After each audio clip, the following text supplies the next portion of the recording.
Hello, and welcome to the Royal Buzz. Today's show, we promise you'll leave feeling inspired and empowered as Sheila Wallace shares her powerful journey of resilience, filmmaking, and living with lymphoma. Hi, I'm the host, Trina Myers, Miss Elite United USA, the Zebra Queen, legacy maker, CEO of Rare Wish, and Queen Bee of Creative Marketing Agency. And today I have a very special guest with me, my dear friend, Sheila Wallace of Sheila B Productions. She is a thriver, a survivor, an award-winning filmmaker, storyteller, and visionary. And I am so lucky to call her my friend. Welcome, Sheila. Hi, Trina. Thank you. Oh my God, I'm up here. I'm flushed because of the intro. Thank you so much. Thank you. Oh, it's always my pleasure. I love having conversations with you. And I just can't wait for the audience to hear more about you. So I would like to take a moment and thank our audience for joining us. The Royal Buzz, your go-to podcast that's buzzworthy on pageantry, advocacy, and positivity. Where Hive meets Hype, listen to the magic one story at a time. Today, we promise you'll leave feeling inspired and empowered as Sheila Wallace shares her powerful journey of resilience, filmmaking, and living with lymphoma.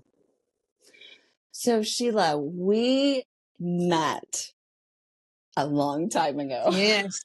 Can you believe it's been over 10 years now? Yeah. So Sheila and I met through a local leadership program in Metro Atlanta. And through that program, we had to come up with community projects. When I first met Sheila, you know how when you just meet those people and they've just got energy and you just kind of gravitate to them? That's Sheila. Mm-hmm. And so when I first met her, I knew, that we just clicked. And I knew that there was more to come, especially when she got up and introduced herself. And it's really what connected me to her because I knew she was a boss lady. She was powerful and she sought out to set goals and achieve them. So I'm so glad you're here and to tell your story and hear more about your experience in the film industry, and we'll get a little bit deeper. So tell us about how you got into film.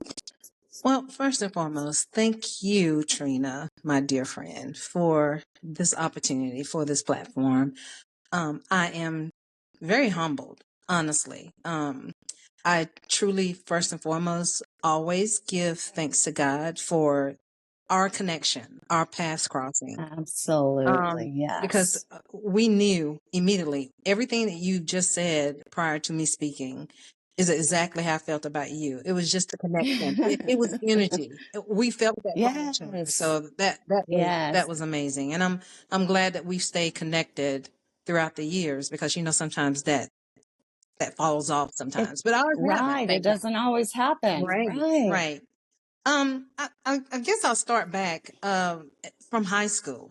My English teacher, her name was Miss Cleveland, and she was always making us read. At that point in time, I hated reading. I didn't want to pick up a book. I didn't want to do any of that. And she kept telling me, once you really get into it, Sheila, it's going to be good. I don't want to write book reports. I don't want to do any of that. So one day, she said she saw something in me. Now, honestly, I never saw that. I'm going to be honest. Whatever she saw, I never saw it. But she handed me this book and she said, I want you to read it. She says, I'm not asking to do a report or anything like that. I just want you to read it. And then I want you to come and talk to me about it. And when she put the book down, it was To Kill a Mockingbird. And I was like, ugh, it already sounds boring. This is going to be about like somebody killing a bird. I was like, Miss Cleveland, no, I don't want to read this. She says, no, if you want to pass, this would be part of your grade. I'm telling you to read this. And so I did. I started reading it. And the more I read it, I'll be honest, the more I fell in love with the story, but with words, just words, just in general. And that's where my love of writing came, so much as I started writing poems and then I started writing short stories. And God rest her soul, my first book that I wrote, Willow Silent Cries, I actually dedicated that to Miss Cleveland because she was initially the person that got me to reading. My dad and my mom pushed it, but you know, sometimes it takes an outside source to get you, you know, Oh, moving. absolutely. I actually had a very similar story, but mine was with my 7th grade teacher. Get out of But here. almost identical. Yes, we're still friends on Facebook. She was Wow. that impactful teacher for me. And Wow. it's just amazing how much teachers can make that They impact are. on our lives. My teachers, I mean, they were different type of teachers then. They really had a one-on-one with their students. So it was a little bit different. Right. Of course, the dynamics of the classrooms were different then too than they are now. Sure. But you know, Right. I commend all teachers for what they do and the impact that they have on our lives and going forward with the Right. children's lives. But so I continued to read. I did a lot of reading, a lot of reading. And when I went into the military, I didn't like reading so much again because they wanted us to read all of these manuals and I hated it. Right. My love for reading, you know, kind of drew back a little bit, but it began to resonate more, not necessarily in the reading, but in writing. I started journaling the things that were going on in the military and the things that I was experiencing in the military, my emotions, you know, just happenings in the military overall.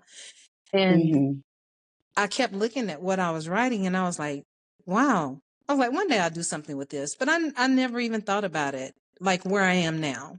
But I think all of that was just really molding me to where my journey was supposed to not end, but begin in a for the rest of my life, if that makes sense.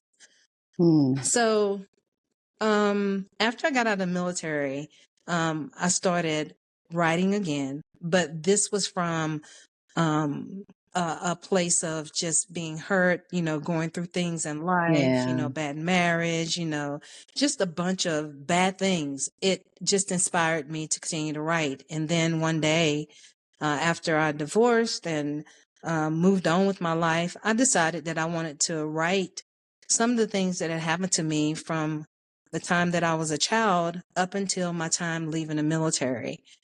And so I did. That's where Willow Silent Cries came about. And it was supposed to be a trilogy, although I didn't finish the other two because then I was, you know, my direction was diverted again and I started, you know, doing a little bit of acting. And still along the same lines, you know, still falling, still in love with words, but I was now Right. learning words from a script. And I was like, I do not want to learn lines. I mean, I was in like a few, yeah, I was like in a few films and I was like, I don't like learning lines, but everything behind the scenes just like Right. it made my eyes bulk. Like really, you know, I Sure. wanted to learn everything it was to bring what you see now sitting down on the film. So yeah, I started like kind of looking at it, you know, but not really serious about it until 2020. In 2020, Right. I lost my job. I was a activities director for a retirement home, and Oh, that's right. working with I seniors. remember that. Yeah, which is one of my Right. loves. And it was, I Right. felt would be like my last job. You know, I was retired from this because this was my Sure. happy place. Yeah. And then COVID hit, I lost my job. And before I left the job, one of the seniors, Miss Carol, she gave me a piece of paper. It was just, you know, some sheets of paper folded up. She says, I want to give you this. She says, I want you to read it. She says, you know, I don't know what you'll do with it, but just read it. And I did. I kept it. I didn't even open it up. I didn't read it. But after I Mm-hmm. quit, I was going through some of my stuff and I came across her story. And Mm-hmm. I was like, you know, I should do something with this. But I was sitting on my porch looking for jobs. And of course, I was sitting there looking at the trees, almost like they were talking to each other. I have a very close Mm-hmm. connection with trees. And I thought Yeah, about me like, you know, too. really? Yes, Really? I have them all over the house. I have a big like the tree of life right here in my office that I'm Wow. looking at. Wow. Yeah. Yes. Trees are a connection to the souls. I mean, to me, Yes. to the earth, to where we came Right. from and the roots. Now, it's just, that's a whole nother podcast about trees. But yeah, I was sitting there and I was like, you know what? I really want to write a story about a tree. And I did. I wrote the story and it was so vivid in my mind once I saw it on paper. I was like, you know what? I should make this a film. I had no Yeah. idea. I had never did anything with film, but I was so adamant. I was like, you know what? I'll just make it a little short one. It'll be 6 minutes. So I went on Facebook. By the grace of God, I found an amazing cinematographer. He amazing. Mm-hmm. And then I just enlisted my brother, a few of my friends, my high school colleague. We've been friends like forever since Mm-hmm. kindergarten, and we Yeah. filmed the tree. It was amazing. And I mean, I loved it. So I reached out to Miss Carol and I told her, hey, how would you like it if I bring your paper your story that you gave me to life? And she cried. Oh She my absolutely goodness. cried. And so, yeah, we created, or did Luella's quilt in Right. 2024, I think it was. Yeah, last year. Yeah, I've seen several of your films Mm. and was highly impressed Aw. with the storyline, the quality. I'm not surprised that you have won the awards that you have for your filmmaking. Well, thank you. I give it all to God. I really do. And I said, you know, it's a blessing and a curse kind of because my mind never shuts off. So I was like, Lord, I truly do thank you for this gift because honestly it is. And it you know, most people are in everything, almost everything for money. Hmm. Although, you know, it would be nice to, you know, have some compensation for my films, but for me, Sure. it's from a deeper place of just loving to write heartfelt movies. So, Yeah. things that, You're you're telling a story, yes. or you're putting somebody else's, bringing someone else's story to life, Mm-hmm. Mm-hmm. for them to actually see it. It's no wonder the lady cried. I would cry too. Yes. Yes. And that really did. It made me cry too because it was just really, for me, it was a blessing to give that to her. And Hmm. she was on film on set the whole time, you know, directing like, no, that shouldn't be there. And I was like, this is so amazing. She was great. She was really great. Wow. Hmm. So what's upcoming? Anything new on the horizon? Absolutely. Anything that somebody can, possibly bring their story to life? Oh, absolutely. I'm always looking for stories, always. But I've written, Trina, probably about 16 films. Um Uh-huh. and this year, my prayer and my hopes, if God willing, I have My Beautiful Day, which is a short about it's really a short story about my love story. But all in one. It is Oh, a short story. And then the long walk, the long walk back home, deals with domestic violence. And Private Cadence is going to be one of my feature films. That would be like an hour and a half. That's called Private Oh. Cadence, and that's about my experience in military. Oh, wow. I Yes. can't wait to see that. And then the other feature film is Abby's Secret, and it's Abby's Secret, so I won't tell what the film's about because it's What a the secret. secret is. Right. Right. So yeah, I'm looking to do more with like young people. Hopefully, as Sheila B production grows, I can reach back, to help those students, etc. We're hoping to get some type of scholarship going, a mentorship going, an internship going for the youth, because they are our future. To get them, Right. going and get their juices flowing because they're so creative. Yes. So yeah. Well, I know I sent somebody over to you, referred an intern to you, and Mm-hmm. I spoke with her your last film release, and she was so excited. Just when you see that joy coming from, like you said, our youth, knowing that there's still hope. Yes. Oh my God, absolutely. You nailed it there. You nailed it. Yeah. So, if somebody wanted to get involved with your film productions, what's the best way for them to contact you? Well, the best way to contact us would be to go to our website. It's really simple. Is SheilaBProductions.com. They can send a headshot, their resume, online profile highlighting what their previous acting experience is, a demo reel. But if they don't have any of that, that's fine. Cell phones are amazing. Send me a headshot. Tell me, a little bit about yourself, like your height and, those types of things. Send it over to me. I love working with new faces. Most of my films have actually been with people that have never been in films, and you would never know it because they came when I said they brought their A game, they did. And it's really nice working with new actors and actresses, because they're fresh and they're open Right, to learning, but they're also I do give them, the opportunity to be themselves in that film while still being the character that I want them to be. right. Mhm. And to contact you via email, that is info at Sheila B, that's B as in boy, productions.com. Yes, Is that that correct? is correct. That is correct. Wonderful.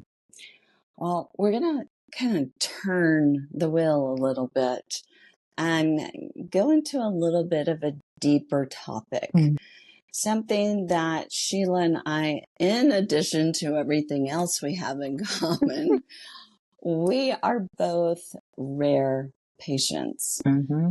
And I remember when you had announced that you were having some health issues. Mm-hmm. So, can you take us through the beginning journey of your diagnosis and what does this mean for you? So in 2018, I was working for in entertainment. It's like a bowling alley, and I was the a manager of probably about 15 young people. They were what they call party hosts. And Mm-hmm. I had long, very long hours, like sometimes 8 in the morning to like 2 o'clock the next day. It was like Oh really, my yeah, it was goodness. really, really long hours. But I love Wow. that too because I got to work with youth and help Yeah. them. And it was wonderful. But I had noticed in that year, like December, I had started having problems with swallowing. Um, Mm. I could swallow, but then the food would like rest like right at the bottom of my throat, it seemed. And it Mm-hmm. seemed like the more I ate, the worse I felt. And then one day Mm-hmm. while at work, it just kind of really all like hit the fan, so to speak. Mm-hmm. They took me to the hospital and they really couldn't figure out what was wrong with me. They did a lot of tests. They gave me a few shots and basically told me that I had like some type of virus or stomach flu or something, and they sent me home. They sent me home. I say within 2 days, I was right back at the hospital again. Oh, And goodness. the same symptoms, the same thing going on. They gave me a few shots. They put me in the hospital this time because they wanted to run additional tests. And I was in the hospital probably maybe 2 or 3 weeks or so. They put me on a clear liquid diet. All seemed good. You know, they said I was good to go. I could go home. And I did.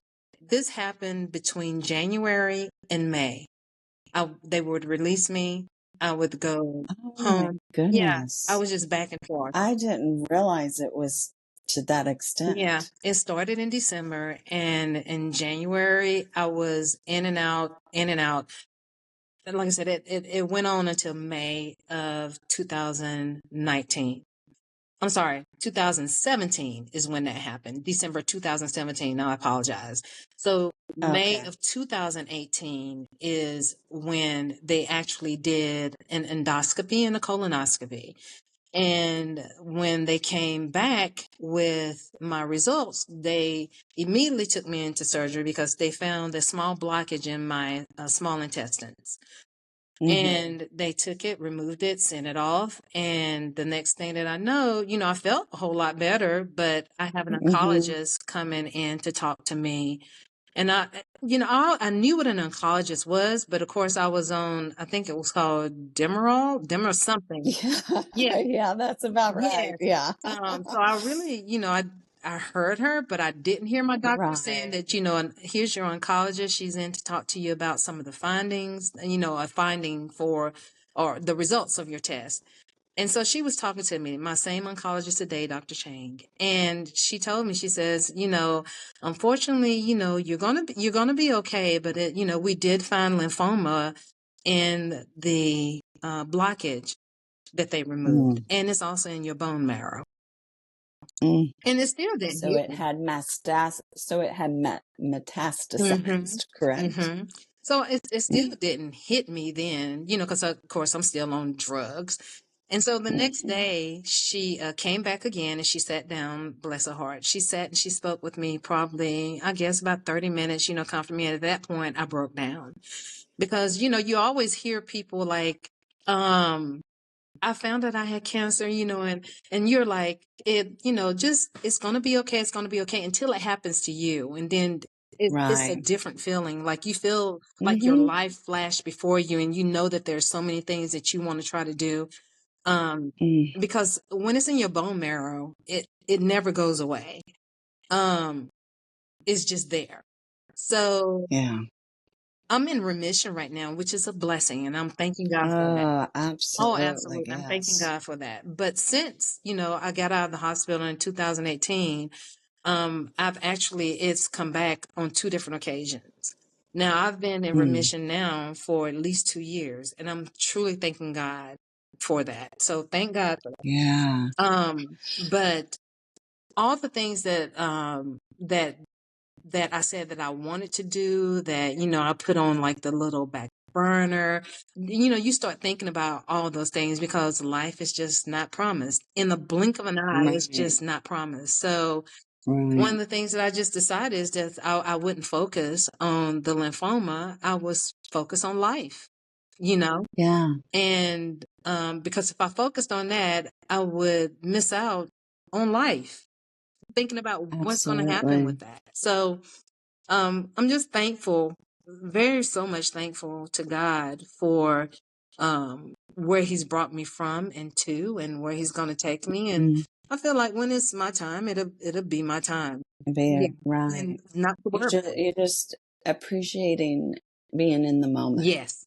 And which is so very important. And you learn to appreciate, the people around you. Like, I have the most amazing husband, who has been my rock, because he's actually been with me in one of those, when it came back.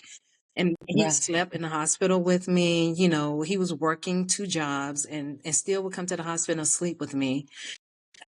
You appreciate the smaller things in life, but in your mind, it's like, wow, that is huge, you know? Yeah, So, absolutely. and I appreciate my parents, you know, my brother, you know, it's just like my sister-in-law, my children. It's just been a wonderful journey, even in light of the diagnosis. It still has been, it's just taught me how to appreciate life and live it to the best that I possibly can. Yes. And you know, every time I have run into you or we've planned meeting up somewhere or having lunch or dinner, you have always been joyful. Aww. And I can see the love that you have for others. I see the love between you and your husband. You guys are the cutest couple. Oh, thank you. Love it. You are welcome. You deserve it. And, you know, all these challenges that you've been through, and I know I've been through similar challenges, and I know sometimes it's not always easy. So, how did you overcome all of this mentally? Honestly, it's funny because I was talking to my husband the other day and I was telling him that when you've been through trauma, because I think about it, you know, I was in the military, there was sexual assault, and then, you know, the cancer, and then domestic violence, and you know, there's a whole bunch of other things that only, you know, you and I know that I've been through personally. You learn how to give it away, if that makes sense. Giving it away to, and because I'm very faith-based, and I truly believe that Yes. if I say that I believe in God and you see me and I look like a rat race, like, you know, it doesn't look like, you know, I'm at peace with my life, even though my life can be in total chaos. The only way that you're able to lead and inspire and show God through you is to really show God through you and trust Him. And that has Yeah. truly been the foundation of everything that I've been through. And that's honestly what keeps me in that I've overcome that mentality. Because if you linger in where you are, um, to me, that says to God that you don't trust Him. Yeah. And so whatever is going to Absolutely. happen, no matter how much I stress, I can, you know, be depressed. It still won't change what his final decision is because he is the ultimate judge. Right. And he's the one that has the last say. So I've learned that, and with age and with experience, is just to give it to him and leave it there. And when they say leave your burdens and everything at the foot, That's yeah, do that. the door. Yeah. Yeah, and that's what I do. That's how I have overcome mentally through everything. Right. Well, that is one thing or another thing, I should say, that I admire about you. Aww. And, you know, there's been times where I've struggled, and, you know, it's that gentle reminder sometimes that others need to hear your story, because your story might be that gentle reminder that God is there for them. Amen. Absolutely. So thank you so much for sharing your joy, your challenges, and how you've overcome those challenges. Thank you, love. My appreciation. So, has anything we said today inspired any of you? Thank you again, Sheila. It has really been a wonderful experience to spend this time with you to better understand what resilience looks like. I hope that our audience has felt inspired and learned a lot about our inspiration behind the legacies that we leave. Today's message goes to show that resilience and passion can push barriers out of the way. Don't forget to follow me and our guest on our social media. Mine is Miss MS Elite United USA, and Sheila's is at Sheila B Productions. It's the same on Facebook, Instagram, YouTube, IMDB, and FanBase. And we also have our website, which is www.sheilabproductions.com. all right. Well, that is all for today's show. Thank you for those who are joining with us. If anything resonates with you and you would like to continue this conversation or to be a guest, visit Creative, that's CRE, the number 8, TIVE, HQ for headquarter.com/RSVP, where you can RSVP for upcoming live events and learn more about the organizations and supporters of today's episode. Thank you again for tuning in to the Royal Buzz, where you will discover inspiring stories, empowering discussions, and a whole lot of positivity.